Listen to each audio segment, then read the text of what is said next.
Halo brosis, balik lagi bareng gue Alki dari Indonesia Channel. Jadi pada kesempatan kali ini gue akan mereview motor yang sering banget dihujat sama netizen.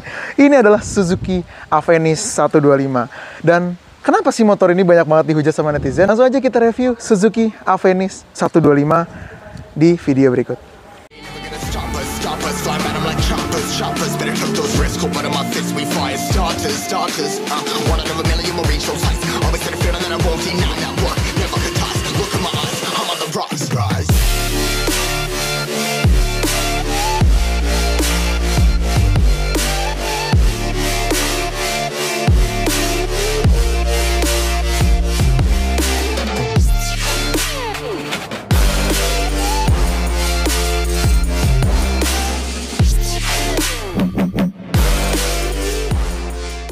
Oke brosis, jadi gue udah pakai motor ini selama kurang lebih 6 hari ya, hampir 7 hari. Karena jujur aja, gue penasaran sama impresinya. Apakah benar sih seperti yang netizen katakan gitu ya, karena bannya kekecilan dia jadi nggak nyaman, atau karena desainnya yang nggak umum, banyak yang nggak suka sama desainnya, jadi motor ini jadi harus dihujat. Apakah benar seperti itu? Mari kita bedah secara lengkap di video berikut ya. Dari desain gue sih nggak akan review, karena desain adalah masalah selera. Nanti teman-teman bisa simpulkan sendiri kira-kira desainnya seperti apa. Dari perspektif gue ya, memang desainnya sih nggak umum seperti desain motor-motor matic yang ada di Indonesia, tapi menurut gua dari depan ya, depan sebenarnya desainnya itu masih bisa diterima kok, terutama untuk mata gua ya. Dan terlihat besar, masif, karena memang motor ini walaupun 125 cc tapi dia bentuk bodinya tuh lebar dan cukup panjang juga nih. Mirip dimensi bodinya itu dengan NMAX, PCX ataupun bahkan Aerox nih. Dari dimensi bodinya ya. Dari bagian depan pun dia besar, lebar ya. Tapi yang gua nggak suka adalah tetap mungkin menurut teman-teman ya, ini persis ya dengan apa yang gua pikirkan, yaitu ban belakang dan velg belakangnya yang begitu kecil, sehingga sayang sekali motor ini jadi nggak proporsional gitu. Sebenarnya nggak seburuk itu. So far untuk di bagian buritan, justru ini adalah salah satu strong point atau sisi menarik dari Avenis ini. Karena selain bentuk bodinya yang proporsional ya, depannya lebar, besar, dan belakangnya juga lebar. Jadi belakangnya itu kelihatan proporsinya bagus. Kecuali cuma di velgnya aja, itu doang sih minusnya. Di velg yang ya begitulah. Velg depannya juga sebenarnya menolong karena dia 12 inci dan pakai ban lebar, walaupun bannya ini mereknya MRF 90/90 12 inci, yang artinya ini adalah salah satu ban yang cukup lebar ya. Rem depannya sudah cakram, jadi feeling remnya juga enak. Lanjutnya kita akan bahas dari segi dimensi untuk orang seperti gue ya, atau ergonomi lah ya. Kita akan coba naiki motor ini. Gua tingginya 180 cm dan bobotnya di atas 1 kuintal pastinya. Dan kurang lebih seperti ini kalau kita naiki dengan postur gua. Teman-teman bisa lihat, ini tempat duduknya tuh bener-bener kayak kita lagi duduk di kursi aja. Nggak terlalu tinggi dan nggak terlalu rendah. Jadi nggak nongkrong gitu ya. Ini kalau menurut gue tempat duduknya cukup enak. Ditambah joknya juga empuk dan juga lebar. Lalu kita lihat dari bagian deck. Nah ini decknya juga lebar. Kaki gue ukurannya 46 dan ini masih tersisa space yang cukup jauh. Dan bahkan decknya itu dari ke depan atau ke samping itu lebar. Nanti gue akan masukkan footage juga kalau bawa galon kira-kira seperti apa ya. Napak sih napak sempurna ya, karena gue tingginya 180 cm. Ukuran stangnya juga ini proporsinya oke, nggak begitu jauh dari tubuh, tapi juga nggak begitu dekat yang bikin tangan kita jadi pegel. Selama 1 minggu penggunaan sih PP kerja ya, dan gue belum bawa jauh-jauh by the way. Ini motor masih cukup nyaman buat gue, karena nggak begitu jauh untuk stangnya. Speedometer ini juga sangat mudah diakses, jadi tidak seperti mungkin terlalu ke bawah atau terlalu maju, tapi kalau menurut gua ini masih oke untuk diakses nih. Tombol-tombolnya juga enak untuk diakses, rider oriented banget nih motor ya. Diciptakan untuk orang-orang India yang posturnya seperti gua, besar, tinggi. Jadi secara ergonomi pun menurut gua ini memang pasnya untuk orang-orang gede sih sebenarnya. Untuk kalian yang mungkin tingginya di bawah 170, kayaknya sih agak jinjit mungkin ya, karena joknya lebar.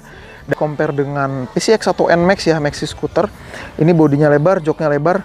Untuk teman-teman yang suka kenyamanan sih memang joknya ini oke sih. walaupun nggak bisa dibilang juara banget lah ya. Build quality-nya so far so good lah ya, nggak ada komplain dari gua.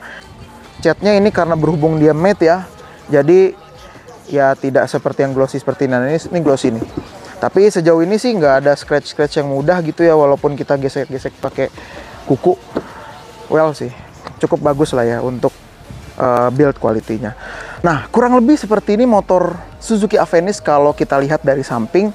Untuk impresi berkendara sudah gua upload duluan di video sebelumnya, yaitu kita lebih ke motovlog tuh kemarin. Jadi motor ini memang dibuat yang seperti tadi gue bilang, ini rider oriented yang memang membutuhkan motor matic yang fungsional. Maka motor ini mungkin bisa punya jawaban yang cukup sempurna ya, karena secara kompartemen ini motor banyak dan luas-luas banget. Yang pertama kita akan lihat dari di bagian deck ya. Di sini dia ada dua glove box, yang satunya itu bisa dibuka seperti ini ya. Dan di dalamnya itu ada USB charger. Dan ini di sealed ya teman-teman ya, ada karetnya, jadi bisa terlindung dari air hujan. Bagian sini untuk yang penyimpanan terbuka, dia juga dalam. Ini mungkin kalau kita masukin minum itu muat ya, atau sarung tangan dan lain-lain. Dan yang menarik juga adalah di bagian bagasi yang memang dia lebar dan juga dalam ya. Cukup untuk membawa banyak barang kalian, seperti misalnya jas hujan, lalu kalian mau bawa sepatu, atau misalnya kalian punya tas yang ukurannya persis ya, itu bisa masuk ke sini. 14 inch itu masuk di sini ya. Kemarin gua udah coba. Motor ini punya penyimpanan yang cukup banyak. Dia di sini ada gantungan ya. Gantungannya pun ada dua di depannya dan juga di sini nih teman-teman. Ini bisa dilipat. Dan ini menurut gua sih cukup fungsional ya untuk teman-teman yang mungkin bawa banyak barang. Di bagian decknya juga luas. Jadi mungkin itu adalah salah satu kelebihan yang dipunyai oleh Suzuki Avenis ini. Yang jelas dia juga bisa bawa galon, decknya rata dan juga lebar. Banyak mempertanyakan, Suzuki ngasih harga 30 juta dapat fitur apa sih sebenarnya gitu ya. Ya memang untuk harga 30 juta menurut gua pribadi sih agak sedikit pricey ya, ketinggian mungkin ya. Dan masalah motor ini sebenarnya bukan di desain menurut gue, tapi di harganya. Kalau misal harganya 23 atau 24 something, mungkin motor ini akan jadi pertimbangan banyak orang. Terlebih ini Suzuki loh bro, gitu kan. Suzuki kan biasanya punya build quality yang bagus, lalu mesinnya yang awet dan lain-lain sebagainya gitu ya.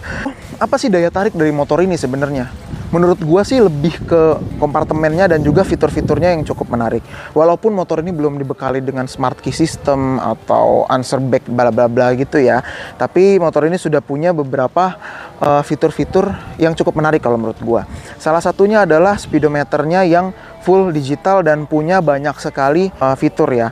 Walaupun sayang sekali di versi Indonesia dan versi luar India itu dia nggak disematkan fitur connected atau fitur yang bisa menunjukkan misalnya ada message, ada phone, atau ada kita mau menunjukkan navigasi dari Google Maps, itu tidak bisa di versi luar India. Tapi ini tetap lengkap karena di dalamnya ada jam, lalu ada penunjuk kecepatan tentunya, ada penunjuk bensin, dan ada indikator suhu, yang mana jarang sekali ya sekarang motor di bawah 150 cc yang punya indikator suhu.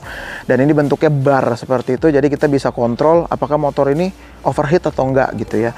Trip tentunya ya, trip A, trip B, ada AVGA, AVGB, dan ada juga untuk kilometer jarak tempuhnya ya, odometer. Ini juga ada, kita lihat ada indikator baterai atau aki, dan ada juga untuk average secara keseluruhan. Jadi speedometernya ini oke juga, dan ada indikator eco. Jadi kalian nanti kalau udah menempuh kecepatan tertentu dengan RPM tertentu, dia akan memunculkan indikator eco itu. Jadi ini motor bisa irit karena fitur itu gitu ya. Dan ada juga di sini fitur-fitur lainnya seperti ada warning juga ya. Nanti misalnya ada malfunction atau apa, nanti bisa ditunjukkan lewat sini. Bicara fitur motor ini lagi ya, dia juga dibekali dengan satu fitur yang menarik, yaitu tangki bensin yang ada di belakang. Jadi nggak perlu turun ya kalau misalnya mau ngisi bensin, tapi nggak benar juga. Gue kemarin ngisi bensin tetap turun. Keunggulannya adalah kalau misalnya kalian bawa barang, misalnya di sini ya, nggak perlu buka-buka jok, jadi tinggal buka di bagian belakang aja. Dan ngisinya pun gampang jadinya ya. Yang menarik ya dari Suzuki Avenis ini. Selain itu apalagi sih? Kita juga bisa ambil kesimpulan bahwa motor ini irit. Dari MID ya, ini gue bisa menempuh sampai 45 km per liter. atau mungkin sekitar 44 ya. Intinya motor ini menurut gua dengan 125 cc dia irit dan juga cukup bertenaga ya. Mesinnya 125 cc, air cooled, belum pakai radiator, dan motor ini bisa menghasilkan 8,5 horsepower dan juga 10 Nm untuk torsi. Walaupun dengan angka segitu, tapi yang gua rasa motor ini karakter mesinnya tuh Suzuki banget ya. Jadi walaupun di putaran bawah dia nggak terlalu menjambak gitu ya, kayak motor-motor Matic lain mungkin dari pabrikan lain, tapi di putaran menengah ke atas itu dia baru keluar tuh powernya, dan powernya tuh enak gitu ya, kerasa banget itu Suzuki-nya. Jadi dari putaran menengah sampai ke atas tuh dia ngisi terus. Dan top speed motor ini yang baru gua dapat itu adalah 97 kemarin, itu mungkin belum maksimal, jadi belum bisa kita simpulkan secara top speednya banget ya, karena gue belum nemu yang benar-benar lurus dan aman. Teman mungkin bisa dengarkan juga suara mesinnya, kurang lebih seperti ini ya.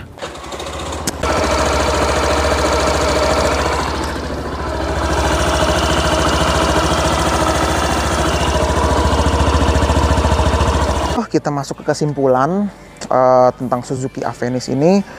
Selama 170 hampir 180 km, kira-kira apa sih yang gue rasakan plus dan minusnya dari Suzuki Avenis ini? Kita bahas plusnya dulu ya. Intinya kalau kalian cari motor yang unik, jarang di jalanan, dan kalian pengen motor yang udah bisa memenuhi untuk kebutuhan harian kalian, mungkin Suzuki Avenis ini bisa jadi pilihan bagi kalian ya. Terlebih motor ini punya 125 cc yang irit mesinnya, lalu untuk kompartemen yang juga besar, motor ini juga serba luas gitu ya. Mungkin itu bisa jadi salah satu poin yang paling kuat dari motor ini. Selain itu, dia juga menawarkan kehalusan dan kenyamanan khas mesinnya Suzuki ya. Halus, nyaman, dan selama gue pakai sih nggak ada gerdek-gerdek sama sekali. Ini motor FVI aja dia 1.800 km atau 1.900 km ya baru ya. Tapi sejauh ini gue nggak merasakan hal-hal yang kurang nyaman mengenai mesin dan juga tarikannya. So far so good aja, enak bahkan menurut gue mesinnya. Dan motor ini juga punya ergonomi yang cukup nyaman buat kalian yang tingginya mungkin di atas 170, karena joknya lebar, decknya lebar ya, untuk bawa-bawa barang juga motor ini cukup nyaman. Secara ergonomi juga dia seperti duduk di kursi aja, nggak nongkrong banget, tapi terlalu ketinggian banget. So, untuk bawa motor ini menurut gue sih cukup menyenangkan. Macet ataupun bahkan selap-selip, berkat ban yang kecil seperti itu ya, handlingnya jadi lebih lincah. Tapi memang kita nggak bisa bandingkan sama motor maxi scooter yang mungkin ban dan juga diameter ukuran bannya lebih lebar. Tentunya akan berbeda feelingnya.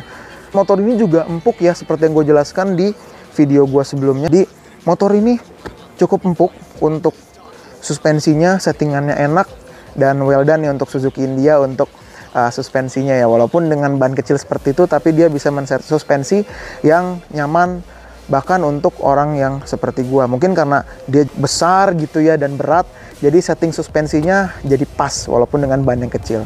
Motor ini di luar ekspektasi gue kira kan dengan ban yang kecil seperti itu bakal keras ya bantingannya, tapi ternyata surprisingly ini masih bisa dibilang cukup empukannya. Balik lagi tadi, tentunya menurut gua dengan ban yang kecil seperti ini jadinya gue biasa bawa motor dengan velg 17 inci ya, jadi agak kurang pede sih untuk nikung-nikungnya. Tapi untuk handlingnya sih enak, dan handlingnya menurut gua masih bisa dibilang juara nih di kelasnya.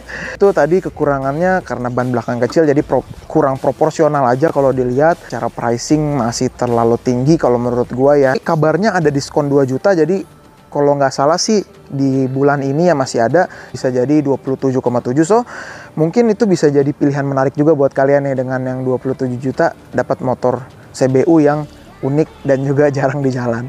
Terima kasih teman-teman yang udah nonton. Sampai bertemu di video selanjutnya. Jangan lupa kalau suka sama video ini di like, di share, dan subscribe untuk video-video terbaru selanjutnya dari Indoride. Jangan lupa follow juga Instagram gue di @indoride dan TikTok gue di @indoride untuk mendapatkan video-video terbaru yang unik dari Indoride.